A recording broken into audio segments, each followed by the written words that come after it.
Welcome to the Arts to Hearts podcast, a show where we take a peek into the hearts and lives of our favorite artists. From running a creative business and practice to mindset, we talk about everything that goes behind into making a life and a career that you adore as an artist. Think of this as your happy hour with your favorite artist in your studio. Hear them share the messy and the wonderful side of creating and living a creative, heartfelt life within and outside our studios. As you tune in, be ready to be inspired and encouraged. I'm your host, Charuka Arora, an artist, designer, entrepreneur, and founder of Arts to Hearts project. Thank you so much for being here. Let's jump right in.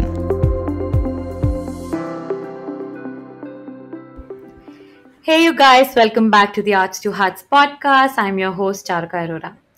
Today, I have one of my favorite guests. I've seen her do multiple things beautifully, and she always amazes me with how much she gets done and how beautifully she gets done. Today, we have a powerhouse of design and art with us, Shelby. Welcome to the podcast, Shelby. Hi, thank you for having me. I'm so excited to be here. Same here. Thank you so much for coming. It's a pleasure to have you here. Before we get into the episode, Shelby, can you introduce yourself to our listeners and tell us a little bit about yourself so that they can know you better? Sure. So, my name is Shelby McFadden, and I guess I'm a bunch of different people. Different hats is what I wear during the day and at night. Most of all, I'm a mom. I'm a full-time mom, and I also run a publication, an art publication, and I have an Etsy shop called Fuck Me Barbie that I design products for. And I also have my side projects, my little hobbies of illustration and artwork. So I somehow get all of that done in 24 hours. And that's really it. That's the secret. Or not secret. Love that. I think we all need to know how are you getting it all done, because how are you doing it? It's not only about doing it. How are you even killing it? You don't only do it, you do it so well that it just amazes all of us. Well, I think the most important thing is, and I always say this a lot, I get the asked that actually the most is like, how do you get all this stuff done? Which I'm like, I have no really, I don't have like an exact formula or anything. All I just say is that I schedule everything. And whether it's in my head or on my calendar, I just know like, okay, well, I start the day off. I know I need to get X, Y, and Z done. Most importantly, I have to take care of my kid, soon to be another kid coming along the way. So that's even more challenging. But I think as far as like for each thing that I do, um, have a vision for everything. And I think as a designer, I pay attention to branding big time. So that kind of helps to make sure that everything's streamlined, everything's consistent. So when I do work, it's like I said, it's a schedule, and I just get things done so that it looks cohesive and or whatever it is that I'm doing is informative and presents well and has a goal. So I always keep those things in mind while I'm doing anything because I don't have that much time. And like I said, it just really comes down to scheduling. That is literally it. So we'll keep your number one tip as scheduling. Yes, but also keeping time for yourself is important too, because if you're starting to feel burnt out, which I do, I feel burnt out sometimes and I can feel it. Like it's when I start losing the motivation, the things just kind of feel rushed or they don't look as cohesive. And I'm like, okay, I need to step back. Tonight's the night that I like binge watch a show, or, I have date nights on Fridays with my husband. I don't work weekends anymore. So I have to fit as much in as possible in a short amount of time, but I also want to honor that you need a break. You need some of that self-care time. So I think it's just learning that balance That's very true. and knowing when to stop. Yeah, Hmm. absolutely. I think a lot of us struggle with actually not knowing when to stop, and even when we know to stop, we don't want to stop. Yeah, we get too hard on ourselves. Yeah, I'm definitely at fault with that one. We will get into all of this and so many more questions that I have for you. But before we start, I want to know who how were you as a kid? Where were you born? Were you an artsy child?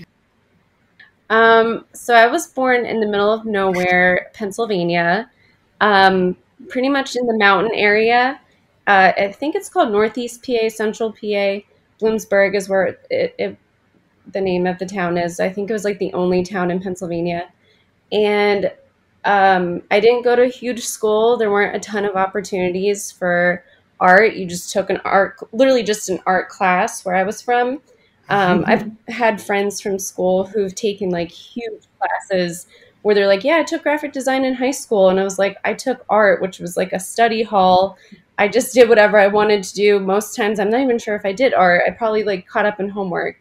But as a kid, as a young kid, I had always been really into art. I have an older sister. I have three sisters. The oldest one, she's always been artistic and creative. She's kind of been my mentor in a Wow. way, as far as like guiding me down the graphic design path and the art path. And I always admired her and her talent. And I think it really influenced me to explore that side of myself as a young kid. I have pictures of myself in my high chair painting. Like I was always doing stuff art wise. And my mom, I think most importantly, she raised my sisters and I almost pretty much by herself. My dad traveled a lot for work. So it was really just her kind of taking the reins on our imagination Wow. and childhood and creativity. And she has such like a creative mind. I mean, she used to tell us the craziest stories. We lived in like a wooded area, and she would like tell us stories that like we had a wizard that lived in our Wow. woods, and there was a witch and a princess that was stuck in a tree, and she'd show us where everything was in the woods. Like we always had just a warped imagination, and I think that also influenced just who I am, like that quirky side, and I think imagination is so important. So Now I know where are those illustrations coming from. yeah, that's definitely my mom to blame. So, yeah, I think if I didn't have such a crazy, weird mom who I love to pieces, and I wouldn't trade her for the world. And I had friends that even knew that. Like, my mom was like the coolest mom. Like, everybody came Oh, to our house. She would be like the type of person who'd be like, come grab a cup of coffee. We're going on the porch. We're going to talk about your problems. Like, she was just she was like a best friend. So she really influenced us as far as being that creative and imaginative and not feeling like, you're weird for being different. So I think I embrace that even today, and I'll do that with my kids too, with creativity. that's very heartwarming and very wonderful to hear because it's our upbringing, how we grow in the early years, that really empowers our imagination. And once you set it loose, the wonders it can yours now. And I just feel like, every time I would look at the one that I have, the first one that I bought from you, it actually is hanged in my niece's room, and she's really young. And every time I look at it, I feel like transported Oh, into another world, a positive, powerful old. Somehow, that imagination, like that child, gets too scared to even dream. How have you been able to keep your inner child and that imagination safe from the outside world and not lose it even when you're growing? well, I think I could probably answer that a few ways. Now, as a mom, it's a little different because now's like definitely the time to not hold back on that kind of creativity and imagination, because I want that for my kids. I want them to be able to look at something differently, and that's also just a great way to problem solve, also, Yeah. which is useful when you're older. But I think um, the one thing that and it was kind of more of a struggle maybe when I was younger, because you want to fit in, you don't want to be like the weird. I don't want to say it's not weird. Like I didn't want to be like, you just kind of want to be type A. You kind of just want to fit in with everybody else. Being different's not a good thing. To answer that question, Short answer is, when you're younger, like you don't want to be different. You don't want to think differently. You want to kind of be like everybody else. Um, so it was harder to deal with, wanting to be myself and knowing that I have an imagination that I want to, that I think differently, and I like, and I would always have like I would always draw comics and things like that, or I would draw whatever. Like I never hid that side. I think in my early 20s, once I got to school, I just really embraced it. And I said, I really don't care. I don't care what people think of me. And I think, I love all those things. I don't hide that I love like David Bowie and I love like 80s stuff. Like I love my old child classic 80s movies because they're full of adventure. And I love that. Like it takes you to places, or like even the books I read, like I read a lot of fantasy and Yeah. things like that. And like it's just it is who I am. And so, even when I met my husband, like I think that was one of the things he loved most, was just that I was so different, than anybody he had met. And I have introduced him to things like even music from back in like the 70s and things like that. And my mom always like said like, no, what was the thing she used to say? She used to say, why be normal when you can be abnormal? Like it's literally like one of her quotes. And I'm like, you're right. Like, why would you want to be normal? Like being abnormal is so different. You're unique. And so anyway, as an adult, I really embrace that. And maybe some people think I'm weird. When I have conversations with them, I think a majority of them like that I'm genuine and this is literally who I am. I'm not some like perfect person. Um, and I think as far as like being a mom goes, just having that influence on my son is going to be such a great thing. Yeah. And keeping that childhood like nostalgia and fantasy and adventure and stuff like that. Like that's, I mean, adults are just big kids. That's it. I love that. I love that. So And that's that's that's the simple. That's so inspiring and true. I mean, not a lot of us are able to do that to ourselves.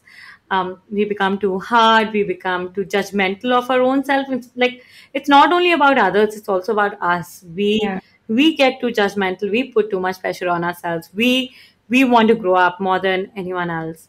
So it's very refreshing, and I would say we love you for everything that you do and everything you've created because of all of that you love. I mean, every time I see a new product, a new illustration, let's say even at Fugly Barbie, I think I did not grow up in the US, but ever since you've launched Fugly Barbie, I'm like, I am obsessed. I'm literally obsessed with everything that you put out because I love the aesthetic. I Oh, love the vibe.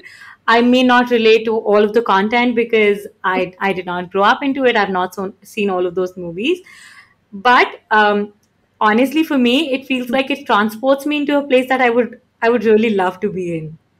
So I mean, it's you have please be the I wonderful love weird self that you are, because we are more weird people like myself that. feel more belong than anything else.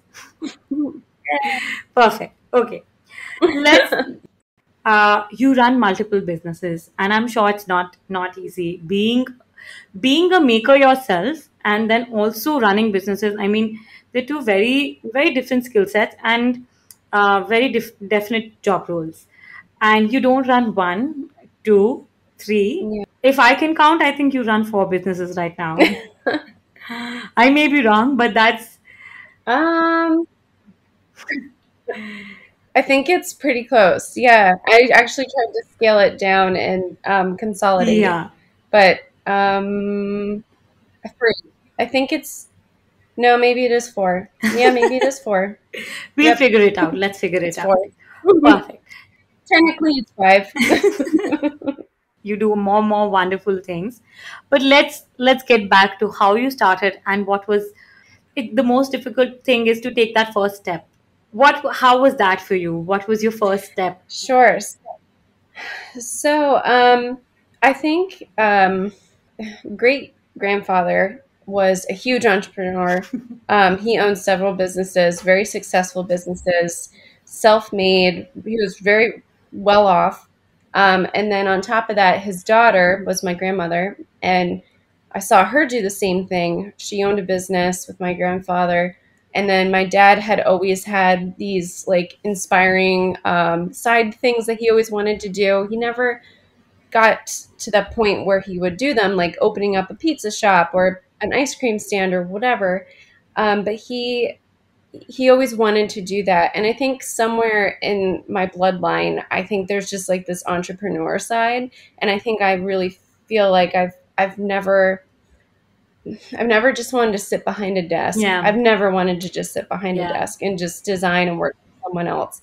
And that goes back to even school. I knew that. And I always wanted to do something else. And luckily, with the talent of graphic design, you can do that. You can brand anything. You can brand any kind of business. Yeah. So I really had the skill set to like get myself off the ground and at least have a great appearance. Whether or not my business model was good, that was something I had to work on. I can so relate to that. Yeah, exactly. I'm like my business. I mean, I've learned a lot now, but when I started, I didn't know anything. I still don't even know if I know anything, but I know more than I guess what I started out. So when I was working full time as a designer, I started making macaroons because I really loved them, and then that was kind of like my first real like side gig. And then I realized I don't even know if I liked baking them. I think I just like taking the pictures and like selling them. And I was like, you know what, maybe this isn't for me. Wow, this is an unknown fact for us. Yeah, it was.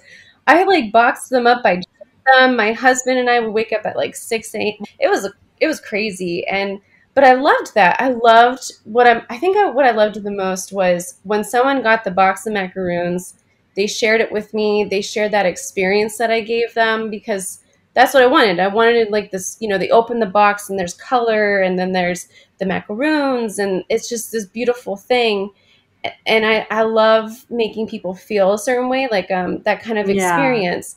And so um, I think like what was it, 2016, I made this decision to like work for myself. I was done working for the man. I was done working with people that were toxic. And my husband was like, you know what? Why don't you start working for yourself? You're very talented. You've got, I guess I have some pretty good people skills. And I always wanted to work like with the client. Like I didn't want to be the Yeah. middleman, and I just wanted to work one on one and build those client relationships. So I started with graphic design, had some clients, did some freelance, and then little by little, I reconnected with Katia. I knew her in school, and her and I kind of had this great relationship going with Create Magazine. She Yeah. asked me if I would design for her, and I was like, yes, like this sounds like an amazing opportunity. And at that time, I actually wasn't even in the art world, but I loved art. And I think a lot of us graphic designers, like we love art, but we're just Onlookers. you're so like busy with the other side.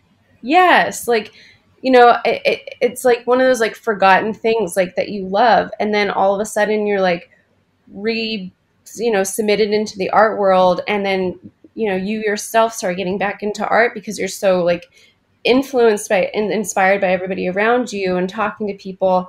So that's kind of how it all transitioned from me working like 9 to 5 to working for myself, starting things, taking that leap of faith.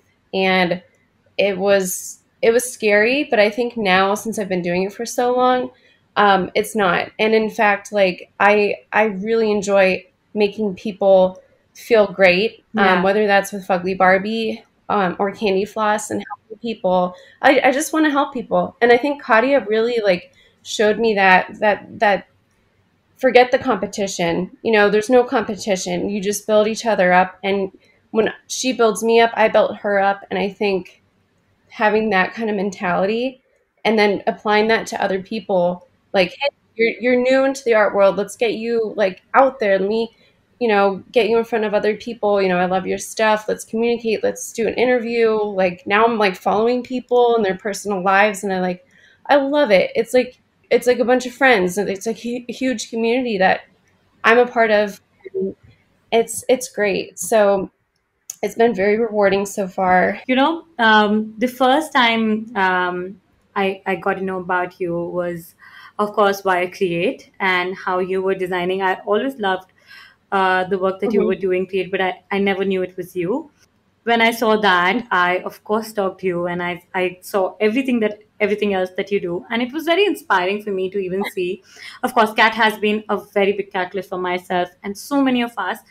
Hmm. Sometimes it's how you lead by example. She's been extremely Yeah. supportive without saying it, but actually doing it. The first time when I saw your work, and I figured that you were also running your own art publication, which was picture and candy floss, and it was for from the Hmm. place that I come from. I had never seen that. I'd be really honest. I have never seen someone who's like, you're doing the create edit, you're designing the magazine for create and everything for create, and you're also independently running another publication for yourself, which is of course a contemporary art publication. And it felt, honestly, to me as a viewer, I felt it opened up so much of space that it doesn't have to be toxic, it doesn't have to be extremely Wow. competitive. You could do the same work for someone and the same person, and I've seen Kat uplifting you, cheering for you, rooting for you, always putting you out, Oh, she's the best. it really was. She really changed my life. Wow, that's so wonderful. Because that was really, really empowering and refreshing to see. Refreshing to see Kat supporting someone who does, like, you do brilliant work. There's no second thought about that. But she's like, you're also doing the same work for someone else, for Create. And it was very uplifting to see two of you together and empowering each other instead of feeling insecure. There could be so many other things. Yeah, people sabotage. And I mean, even just in the design world, I noticed that a lot. That's one of the things I actually don't really like about the design world is the competitiveness. Yeah. And I saw that a lot with two places I worked with, actually. My first job was amazing. I have to say I loved my team. But the next two jobs after that, I had there was so much competition and toxicity that I quit one of them, moved to a different one, and then it was just as bad. And then I was like, I'm out of this. And I think with Fugly Barbie especially, I had the opportunity to mentor a designer, and her and I went to school together. Long story short, and she really loved what I was doing, and she had the anxieties of being a designer. And I don't even think she had a design job. She just worked at a bank. And I was like, you have so much talent. Like, you could do this. You Yeah. can have, we'll find things out different, different, things because we're on the same platform, which is Etsy. And we're constantly going back and forth. Even I send her illustrations. I'm like, what do you think of this? And she'll send me some. And I think being a mentor instead of sabotaging someone is the best thing you can, like, you only have one life, first of all. Yeah. And I'm a true believer that when I die, when I'm hopefully going to be like in my late 80s, but on my deathbed, I would hate to have sabotaged somebody's, Yeah. life that way. Like, I would want to look back and be like, look at all the people I helped. This was such like a rewarding life, for everything I could use my talent for and build people up. And I think it's hard to get out of that mindset when you're in the design world for so Yeah. long. But it was really Kat that showed me that that build people up, and it's such a great thing, and it really is. I It's like love that. that's probably why I don't feel like I work, because I just That's love it. true. That's true. I think um, I love like how I've done, I don't know, maybe 15 episodes so far, and there's not one conversation that we've not had before without mentioning her, because it's just been like it's like a domino effect. Like, she started one and it's just multiplying, and it's extremely empowering because, if had she not been there for you, you would have not seen that said there's a better way. I would have not seen there's a better way. There would not be a candy floss, a picture of ugly Barbie, or there would not be an arts to hearts, or there's so many things. I mean, how one positive action can trigger so many more positive actions that can actually help so many more of us. Yeah, absolutely. I love that, and that's just, that's what you have to keep in mind for everything you do. So you don't know how you impact, like, I don't even feel like I impact people until they come to me and they tell me, even with the conversation I'm having with you, that's, I just feel like I'm like, a mom who's trying to get stuff done and I'm not even aware of what I'm doing, hoping that I make an impact with people's lives Oh, and you make a are. difference. You But, are. when you hear it, it's one of those things. It's just great. It's rewarding. Sometimes we don't realize, but I now that you're saying, consuming your work, like since you put so many out there, I think I've consumed a lot of your work. Someone myself who's also into branding, I always look out for what you do, and it always inspires me. And I'm like, oh my god, how did she think that? Oh my god, how did she do that? Oh my god, I'm going to try this. Like, it just feels so positive and encouraging to see, like to have someone with a similar mindset and you get obsessed with that person's work, and you're like, oh my god, sometimes it comes to my mind, okay, how, let me check out how Shelby does that, like a lot of times. And your illustrations, or for that matter, like Fugly Barbie, I'm obsessed, I'm really really obsessed. So it's just that when you love someone, and like us creators, when you put something out there, you don't like, we often underestimate our own values. But let's say I am a consumer today for everything that you're doing, and I can tell you how much positivity it brings to me, and how much I love uh, consuming different things that you do in different places. Oh, thank you. That's awesome to hear. 'Cause I don't know.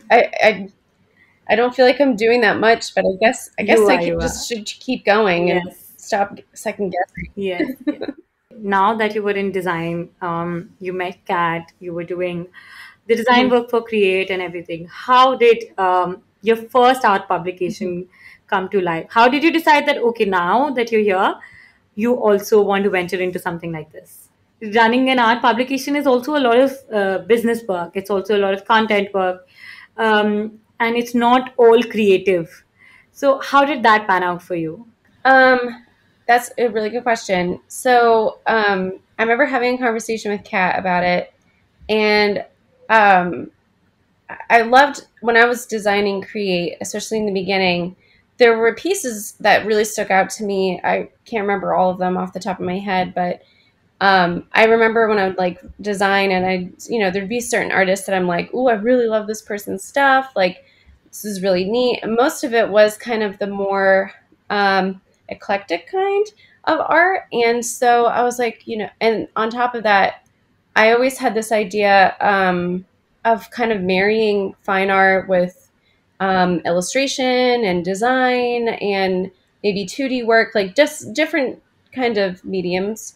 Um, and like, is that possible to come together? Because I'm like, well, this could be really bad because now your demographics just all over the place and maybe nobody wants to be a part of it. And I was like, or it could be a really great marriage between these kind of worlds that I don't normally see together. And so that was kind of how Picture came about. And I wanted to focus more on maybe like this like lowbrow kind of weird side of, I guess it would be more on my like quirky side, like my Fugly Barbie kind of side. Like it had like a specific kind of look to it, and appearance, and almost like an underground kind of magazine. And I loved it. Like, and it was, I have like a small team. As far as like the business side, it was really like me just figuring it out. Katia also mentored me, which was great. So it was kind of just like figuring things out and what worked best for myself and for the publication. And then it's common denominators that we all like to create. We just create differently. Yeah. And so, and actually, as I'm building Candy Floss, even for this new issue, it's less like bio. It's gonna be less like the bio and artist statement. It's gonna be more about the artist, their work that they submitted. Like, I want to know more. I want to know, Yeah. like, as my husband proofreads for me. I proofread, so we catch little things. Um, And even he said, he's like, I always read about the artists. He's like, you know, not that I don't care that where they graduated or what degrees they have, but I'm not hiring them. I just want to know more about them. Yeah. What makes them tick, you know, and like why is it that they submitted this kind of work? And so we're, you know, that's kind of the direction where it's going. And as I have more kids, my time kind of gets a little bit harder to manage everything. And I think just like on top of it, a lot of the people from Picture were coming to Candy Floss. And I was like, well, we have like a similar audience. Why don't we just combine the two? Yeah. It seems like a lot of people are just kind of bouncing between the two applications. And they're very, I don't want to say similar, but they're structured similar. And so that's why we made the decision, you know, let's just do Candy Floss. Like that's what we're doing. And my small team would be easier to manage that way Yeah. too. And that's kind of where we're going right now. I'm excited about it. I'm super pumped. Awesome. Love that. I think I love the young aesthetic and like the vibe, the electric, like the vibe Candy Floss has, and also like how it bridges the gap between arts, craft, design, illustration, all of it together, and places everyone in a Mhm. level of a creator more than anything else. And I just love. I think the Yeah. I love the issue that I was in, the magical one, especially the cover. I absolutely love the one that you recently put out, Mhm. and I think all these issues have been just really, really amazing. Okay, let's go to another kind of your Oh, business. thank you. Let's go to another kind of your business, which is Okay. how did you then, after running these publications and life? So, that's a fun one. Well, I realized that, when was that? Right before my son Henry was born, I was starting to kind of not want to do client services anymore as far as graphic design goes. And I think I even had a conversation with Kat to let her know, like, I would also be binge watching movies in my free time instead of creating. Yeah. And what I want to do with my free time is creating